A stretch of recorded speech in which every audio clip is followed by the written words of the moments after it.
Halo, selamat pagi untuk semuanya. Om, tante, adik-adik, saudara semua. Shalom, selamat pagi. Semoga di pagi ini menjadi pagi yang penuh sukacita, berkat bagi kita semua. Oke, hari ini saya akan membahas atau bercerita tentang sebuah cerita tentang kemah suci yang dibangun atau dibuat oleh Musa. Oke, langsung saja kita masuk ke ceritanya.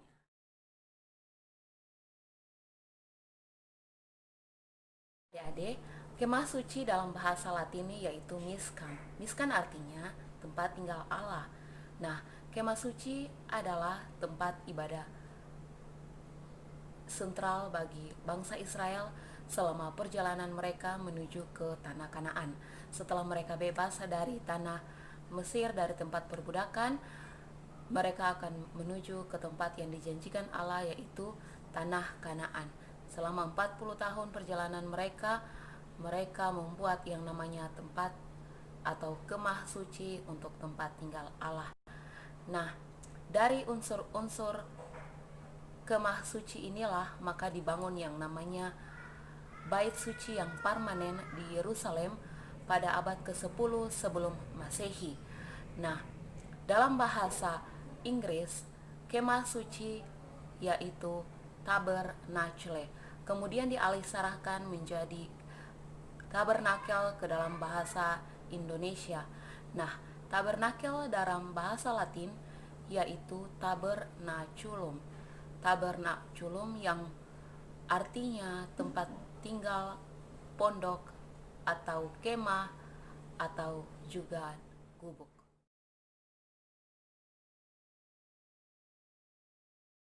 Kemah suci menurut bahasa Latin yaitu nixam, yang berarti tempat tinggal atau tempat berdiam atau tempat pertemuan bagi Allah. Maka kemah pertemuan atau kemah suci tadi didirikan untuk tempat pertemuan antara Allah dengan bangsa Israel. Nah, yang pertama, kemah pertemuan dibuat di kaki Gunung Sinai di bawah pimpinan Musa sesuai dengan petunjuk dari Tuhan Allah.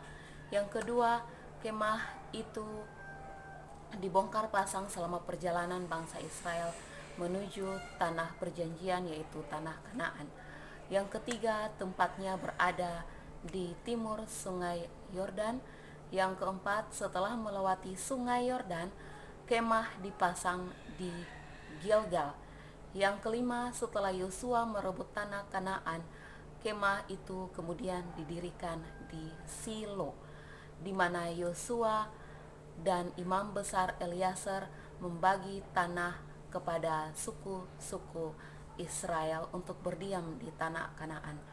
Nah, kemah pertemuan itu ada atau berada di Silo selama 369 tahun lamanya, sampai tabut perjanjian itu kemudian dibawa ke medan pertempuran bangsa Israel melawan bangsa Filistin, dan orang Filistin pun kemudian merebut kemah itu atau merebut tabut perjanjian dari orang Israel, dan kemah pertemuan itu kemudian dibawa ke Gibeon.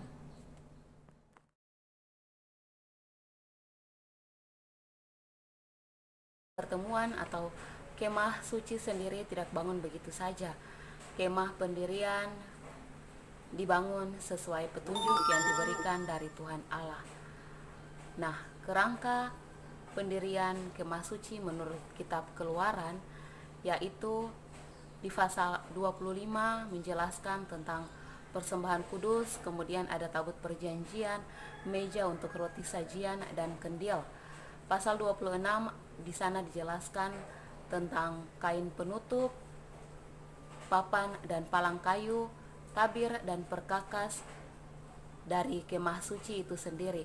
Kemudian di pasal 27 ada mesbah pelataran dan kemudian minyak untuk lampu. Di pasal 28 pakaian imam, baju efod, tutup dada, patam, serban, kemeja, ikat pinggang, dan celana. Nah, di pasal 29, pentabisan para imam yaitu Harun bersama anak-anaknya dan korban pagi dan petang. Dan di pasal 30 di sana dijelaskan atau diuraikan tentang mezbah bakaran atau mezbah pembakaran ukupan.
Nah, adik-adik, untuk sepengetahuan kita, kalau di dalam kemah suci atau kemah pertemuan tadi ada sebuah kotak yang bernama tabut perjanjian.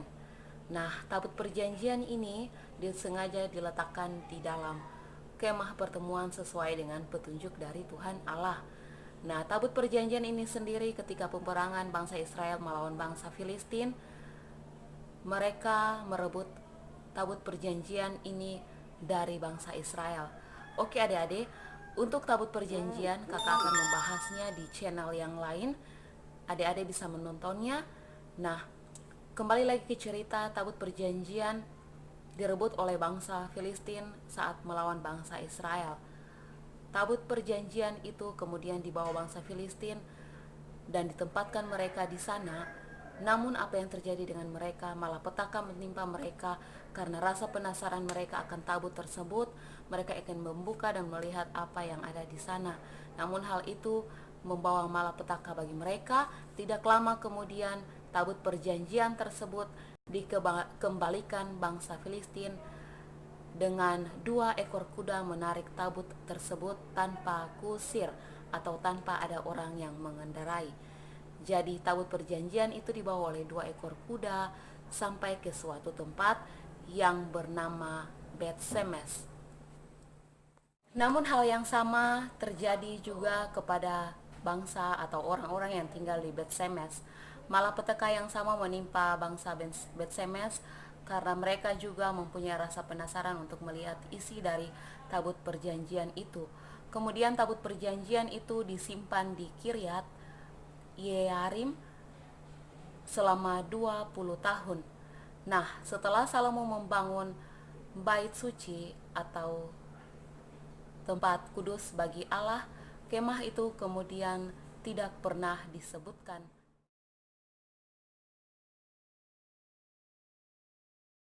Oke adik-adik, ini yang terakhir yaitu para pekerja yang ada di kemah atau orang-orang yang diutus Allah atau orang-orang yang dipakai Allah untuk bekerja atau membuat kemah pertemuan itu sendiri.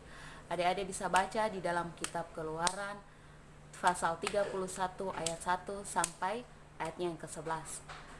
Yang pertama di sana dibilang Bezalel bin Uri bin Hur, dia dari suku Yehuda.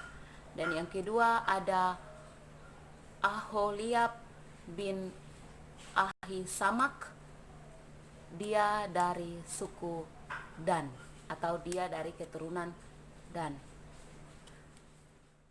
Oke adik-adik, saudara, om tante semuanya, cukup sekian untuk hari ini cerita kita tentang kemah suci atau kemah pertemuan yang dibuat oleh Musa dalam perjalanan bangsa Israel menuju ke tanah Kanaan. Semoga ini menjadi pegangan untuk kita semua, dan semoga dapat menambah pengetahuan kita tentang Alkitab, bahwa kemah suci itu didirikan oleh bangsa Israel selama perjalanan mereka menuju ke tanah Kanaan. Sekian untuk hari ini. Untuk channel berikutnya saya akan membahas tentang tabut perjanjian yang dibuat oleh Musa. Oke, sekian untuk hari ini, sekian untuk cerita di saat ini. Selamat siang, shalom untuk kita semua. Tuhan Yesus memberkati.